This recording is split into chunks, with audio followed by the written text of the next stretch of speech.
Salut à tous, aujourd'hui on se retrouve pour parler d'un objet de légende, un objet que j'aime beaucoup, et oui, je vais pas faire d'effet d'annonce plus longtemps, puisqu'en fait c'est celui-là, il est juste ici, et en plus c'était dans le titre, donc c'est déjà spoilé. Aujourd'hui on va parler d'arc, ça fait un moment que je voulais le faire, parce que c'est une arme qui est très particulière pour deux raisons. La première, ça fait partie des plus anciennes qu'on ait de l'humanité, et qui n'a quasiment pas changé, avec la lance, la fronde et le couteau.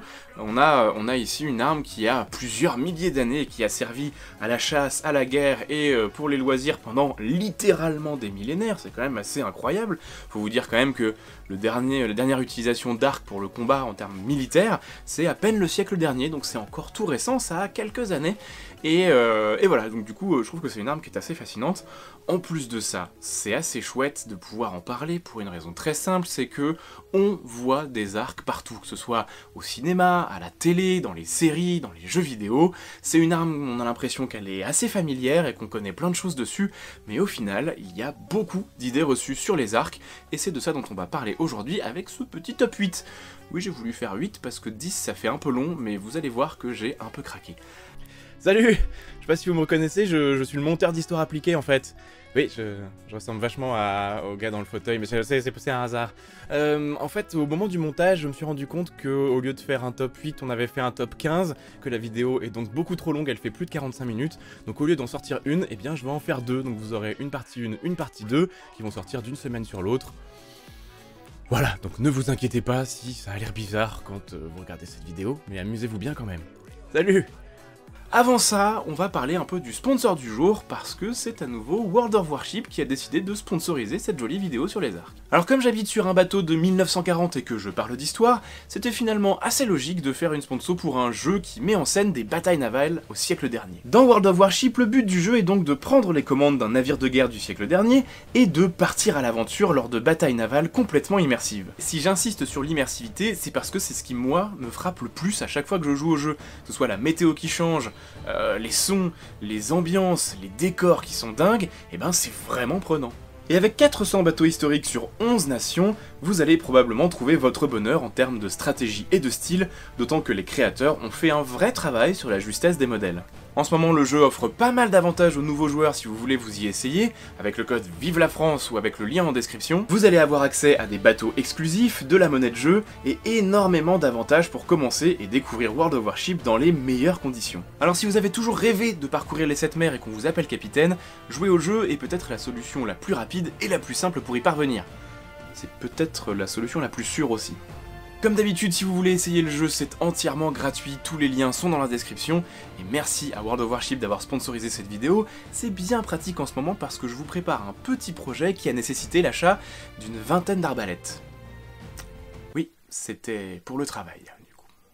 Mais le saviez-vous, l'arc a été énormément utilisé lors des batailles navales historiques, et cette habile transition nous permet de revenir à notre sujet d'origine en attaquant la première idée reçue.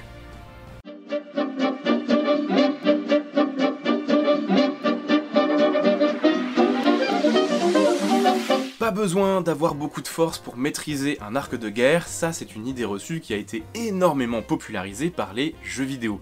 En règle générale, si vous avez un personnage spécialisé arc dans les jeux vidéo, eh bien on va vous demander surtout de la dextérité ou de l'agilité. Et la réalité, elle est complètement dans l'autre sens. Il faut énormément de force pour manœuvrer un arc de guerre. Les arcs de guerre, que ce soit dans l'Antiquité ou au Moyen-Âge et particulièrement à la fin du Moyen-Âge, nécessitent une force colossale parce qu'ils ont une force colossale. Pour vous donner un ordre d'idée, les arcs les plus puissants aujourd'hui sportifs, les arcs de tir olympique, font 2 à 3 fois moins de puissance que les arcs de guerre. Donc ça vous laisse imaginer un petit peu la patate que ça peut avoir. Un arc de guerre, ça fait entre 80 et 120 livres, parce que les arcs, on compte la puissance en livres, qui correspond à peu près à 2 fois la puissance en kilos.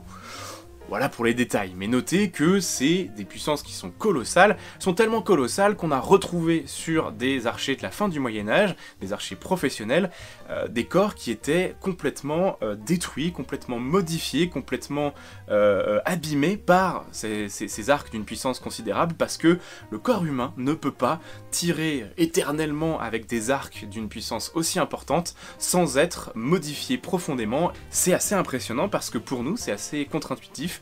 mais notez ça, l'arc nécessite une grande force, l'arc de guerre nécessite une grande force pour être tiré, parce qu'il faut bien que ça soit efficace en face.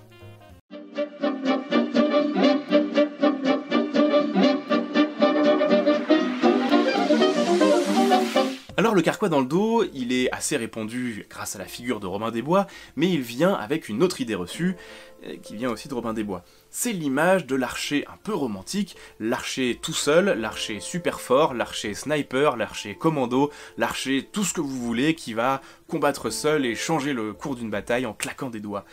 Ça n'a jamais existé historiquement, tout simplement parce que ça n'a aucun intérêt. L'intérêt de l'arc sur un champ de bataille, c'est de pouvoir être utilisé en masse. Un archer seul ne fera rien, 1500 archers peuvent réellement changer le cours d'une bataille. Partant de là, l'effet sniper n'a pas grand intérêt, puisqu'on va surtout tirer sur des blocs d'ennemis et pas juste des ennemis individuels. Alors ça peut commencer à être intéressant sur de la guerre de siège, où là il faut être un peu précis, mais de manière générale, l'archer individuel, c'est pas une figure qui est très répandue au Moyen-Âge. Et en fait, tout ce qui va avec cet archer individuel, c'est-à-dire la panoplie complète de camouflage, ça n'a probablement jamais existé, et donc le carquois dans le dos non plus. Mais ce carquois dans le dos, il n'y vient pas de nulle part. En fait, il a peut-être été plutôt porté par des chasseurs, parce qu'effectivement c'est plus pratique de se déplacer dans les bois avec, et on a des sources qui vont dans ce sens, notamment des sources grecques. On a des sources de carquois de la Grèce classique qui sont portés dans le dos et systématiquement rattachés à la chasse, et on a également des sources scandinaves de carquois qui semblent être similaires. Je vous mets des exemples de la tapisserie de Bayeux ici, des carquois qui semblent être similaires mais qui peuvent se porter soit sur le côté, soit dans le dos. En réalité, historiquement, la plupart des flèches, donc des carquois, se portent sur le côté, parce que c'est beaucoup plus pratique, on peut les atteindre beaucoup plus facilement avec le minimum de mouvement, et c'est vraiment très intéressant. Et on peut en emporter plus, accessoirement. En fait, sur une bataille, antique ou médiévale, soit vous avez vos flèches sur vous et vous allez les utiliser à un moment M, et donc elles sont plutôt sur le côté, soit on vous les fournit en début de bataille, et dans ce cas-là, vous les coincez dans votre ceinture, vous les plantez au sol, enfin, il y a plein de méthodes pour ça, mais de manière générale, notez qu'on n'a pas vraiment de carquois dorsaux, du moins pas de manière répandue, sauf quelques cas particuliers, notamment liés à la chasse. Donc à la guerre, c'est pas tellement l'ambiance.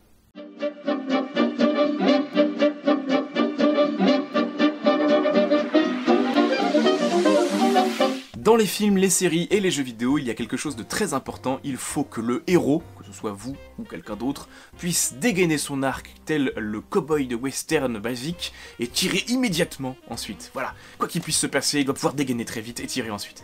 Ce qui veut dire que dans les films, les séries et les jeux vidéo, vous avez toujours la corde qui reste sur l'arc. L'arc est systématiquement encordé. Or, dans la réalité, ça n'arrive jamais. Pour une raison très simple, c'est que garder l'arc encordé abîme à la fois la corde et à la fois l'arc. Et si votre corde est abîmée, ça veut dire qu'elle risque de lâcher au pire moment. Donc c'est pas la meilleure des idées. De la même façon, si vous imprimez une tension permanente à votre arc, il va progressivement perdre en puissance et s'abîmer aussi. Là encore, c'est pas une bonne idée. Donc, quand vous avez besoin de votre arc, vous l'encordez. Comme je le disais tout à l'heure, le personnage de sniper fou qui est dans la forêt et qui fait tout et n'importe quoi n'existe pas. Partant de là, l'arc est utilisé systématiquement dans un contexte particulier. Donc vous avez le temps d'encorder votre arc quand vous en avez besoin. Voilà. Globalement, il y a 3 cas de figure. Il y a les batailles, le tir sportif et la chasse. Si vous devez tirer sur un ennemi, si vous devez tirer sur une cible, si vous devez tirer sur des animaux, vous savez à quel moment vous allez devoir le faire. Donc vous pouvez encorder votre arc et tirer quand vous en avez besoin. Donc quand vous n'avez plus ni ennemis, ni animaux, ni cibles sur lesquels tirer, eh bien vous enlevez la corde de votre arc, vous le désencordez, vous entretenez la corde et l'arc que vous mettez précieusement d'un côté puis de l'autre, et ça resservira dans les meilleures conditions. Alors après, les conditions, vous allez me dire en commentaire, je vous vois venir, oui mais une escarmouche, on sait pas ce qui peut se passer. En règle générale, dans des contextes historiques, si vous vous trimballez en armes dans un endroit où vous risquez de vous faire tomber dessus, vous le savez, et donc vous restez vigilant, et donc vous êtes dans un contexte où une bataille peut survenir, et donc vous allez garder votre arc encordé. C'est normal. Le contexte fait que ça va servir. Voilà.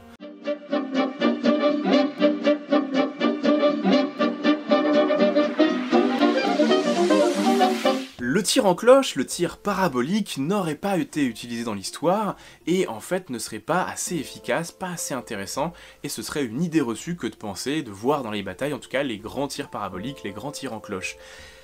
J'aime bien cette idée reçue, parce qu'en fait, c'est une idée reçue d'idées reçues. Oui, messieurs, dames. J'ai essayé de savoir un petit peu d'où est-ce qu'elle venait, parce que j'entends de plus en plus de gens parler de ça, et ça m'étonne un petit peu, je vais vous expliquer pourquoi. Et il semble que cette idée reçue vienne de YouTube. On a des youtubeurs, anglophones ou francophones, qui ont fait des vidéos pour expliquer à quel point le tir parabolique n'était pas intéressant parce qu'il n'était pas assez létal, c'est-à-dire qu'une flèche que vous envoyez à distance maximale et un peu en l'air, eh bien, évidemment, elle va perdre de sa vitesse, elle va perdre de sa puissance, et c'est pour ça que le tir parabolique, le tir en cloche n'aurait pas été utilisé. C'est faux, voilà, on peut partir là-dessus déjà, c'est complètement faux. Alors pourquoi c'est complètement faux? En premier lieu, il faut bien se dire que les sources historiques, il y en a énormément qui expliquent justement cette notion de tir en cloche, de tir parabolique, de tir de douche de flèche, voilà, on en a plein des mentions de ce truc-là. On a des mentions, quand vous regardez le film 300 par exemple, où vous voyez les Spartiates qui font des blagues sur le fait que les flèches percent, obscurcissent le soleil, et que c'est rigolo parce qu'ils vont pouvoir se battre à l'ombre. C'est pas une vanne de 300, c'est une blague, enfin, c'est un vrai truc d'un auteur grec, en fait, c'est pas du tout une image. Donc ça, pour cacher le soleil, il faut bien tirer en l'air, ça a l'air idiot, mais voilà. On a des méthodes de combat moyen-oriental qui s'appellent littéralement la douche de flèche. Et je sais pas vous, mais moi je prends pas ma douche par le bas ou par le devant, comme ça. Donc c'est... Bon, on a beaucoup de sources sur le tir parabolique. Il y a, en fait, cette idée reçue, elle vient d'une méconnaissance profonde, d'une appréhension, d'une mauvaise appréhension profonde de l'armement historique. Pour vous faire comprendre, je vais vous faire un comparatif. Prenez un pistolet contemporain, tout à fait moderne, voilà, pistolet moderne. Vous avez vu beaucoup de films, beaucoup de séries, vous avez plein d'idées de la manière dont ça peut servir. Peut-être que vous braquez des banques, je ne sais pas ce que vous faites de vos loisirs, mais peut-être que vous braquez des banques et que l'arme va vous servir à menacer des gens. Vous ne comptez pas vous en servir, vous espérez ne pas vous en servir, mais c'est juste pour menacer, provoquer une réaction de manière à pouvoir récupérer l'argent. Voilà, ça c'est uniquement si vous braquez des banques. Dites-moi en commentaire si vous braquez des banques le dimanche, ou un autre jour, je suis pas sectaire du tout, mais je suis pas sûr que ce soit mon public le braquage de banque. Bref, si vous braquez des banques, vous allez utiliser une arme d'une certaine façon et pas d'une autre. Si vous êtes dans les forces de l'ordre, vous allez utiliser aussi cette arme pour menacer, pour défendre. Vous allez utiliser cette arme à courte portée pour blesser, neutraliser un adversaire, ou pour le tuer s'il s'avère trop dangereux. Vous allez pouvoir utiliser l'arme à courte portée, vous allez pouvoir utiliser le pistolet à longue portée, vous allez pouvoir, et ça on le voit beaucoup dans les films et les séries, couvrir un pote, et le but du jeu n'est pas forcément de tuer l'ennemi qui est en face, mais de l'empêcher de tirer ou de tirer correctement. Donc, il y a beaucoup d'utilisations différentes du pistolet selon le concept, pas du tout, selon le contexte dans lequel vous allez être, selon ce que vous devez faire, selon pourquoi vous devez le faire, selon beaucoup de facteurs. Et bien, pour l'arc, c'est exactement la même chose, figurez-vous. C'est-à-dire que selon ce que vous avez à faire avec votre arc, vous n'allez pas l'utiliser de la même manière, ni pour les mêmes raisons. Si vous êtes à courte distance et que vous avez un ennemi assez proche, vous allez effectivement faire du tir létal, du tir direct, visé, facile, ça oui. Si vous êtes à moyenne distance, eh bien ça peut avoir beaucoup d'intérêt. Si vous êtes à longue distance, ça a aussi de l'intérêt, même à longue distance en tir parabolique. Si vous avez en face des ennemis qui ont peu d'armure, et bien même en tir parabolique avec des flèches qui ont perdu de leur puissance, et bien ils peuvent être blessés, voire tués. Si vous avez des ennemis qui sont moyennement armurés, et ben même s'ils vont être faiblement blessés, je peux vous garantir qu'une douche de flèches qui vous tombe sur le coin du nez, ça vous incite pas vraiment à avancer, et donc toute votre formation va être un peu menacée. Vous allez soit arrêter d'avancer, soit vous allez vous protéger et donc moins voir ce qui se passe en face, être moins réactif. Il va y avoir plein de contextes. En plus ça, si vous avez des tapis de flèches qui sont plantés dans le sol, pour avancer ça va être aussi plus compliqué. De la même manière, si vous êtes à cheval, les chevaux, c'est pas idiot, ça aime pas tellement en fait qu'il y ait plein de trucs pointus qui leur tombent sur le nez comme ça. Donc ça va vraiment vous poser d'énormes problèmes tactiques parce que votre unité va être soit blessée, soit en partie tuée, soit désorganisée. Et en études militaires, on le sait très bien, la désorganisation d'une unité vaut bien plus que la perte d'une unité. De manière générale, le fait que les batailles soient gagnées en tuant des gens, c'est un peu une idée reçue aussi. Dans le sens où l'objectif d'une bataille, ce n'est pas de tuer des gens, l'objectif d'une bataille, eh ben, c'est de gagner. Et parfois gagner, ça veut juste dire que l'adversaire a décidé qu'il avait perdu, ou que l'adversaire décide d'arrêter le combat, ou que l'adversaire se barre, voilà. Et ça s'obtient pas uniquement en tuant les gens. Et quand on regarde les batailles antiques notamment, médiévales également, les pertes sont pas si importantes que ça. Voilà, ça fonctionne pas comme ça. Et à partir du moment où vous arrivez à clouer l'intégralité vous arrivez à clouer des unités clés au sol par des tirs de flèches, même si ces tirs de flèches ne font pas beaucoup de dégâts, eh bien ça veut dire que le reste de votre armée, elle est un peu plus libre de faire autre chose. Vous voyez, tout ça est beaucoup plus complexe que juste, il faut tuer des gens. Voilà. Et donc l'arc a beaucoup d'utilisation tactique partant de ce constat-là.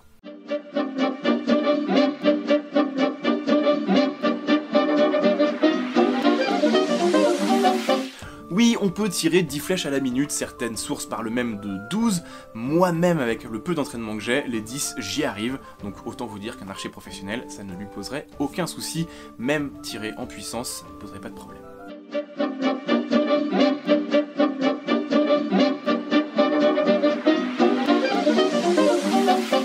Je vous en supplie, oubliez les flèches enflammées, arrêtez avec ça. On en parle souvent sur la chaîne des flèches enflammées. Les flèches enflammées, c'est non pas avant l'invention de la poudre noire en tout cas.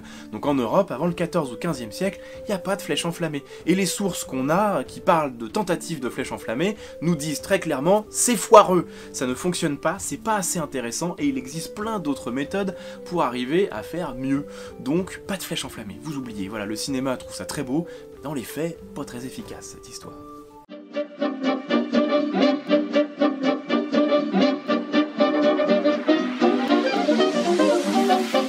Alors ces jolies pointes que vous voyez là, qui sont appelées des pointes de flèche en demi-lune, pour une raison que vous comprenez assez aisément, ont longtemps été présentées comme ayant la capacité incroyable de couper les cordes de bateaux lors de batailles navales, c'est ce que je disais tout à l'heure, l'arc a été très utilisé lors des batailles navales. Pas pour ça, pas du tout pour ça. En fait, une corde de bateau, je sais pas si vous avez déjà vu ça, mais c'est énorme, et ça se coupe très difficilement. Même avec des moyens modernes, même à la hache, même avec des cutters qui coupent très bien, c'est très dur à couper. Donc vous imaginez bien que, déjà, 2 bateaux qui bougent, un archer, une corde, tout ça qui bouge, l'archer pour arriver à viser la corde correctement, il est fort, faut y aller, hein, j'ai envie de vous dire, mais en plus de ça, elle va juste rebondir, ça n'a aucune chance, mais zéro chance de couper le cordage, vraiment zéro.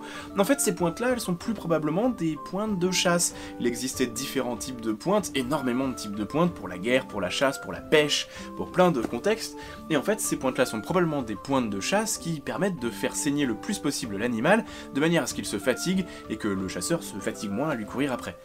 C'est pas très glamour, mais il semblerait que ce soit la réalité.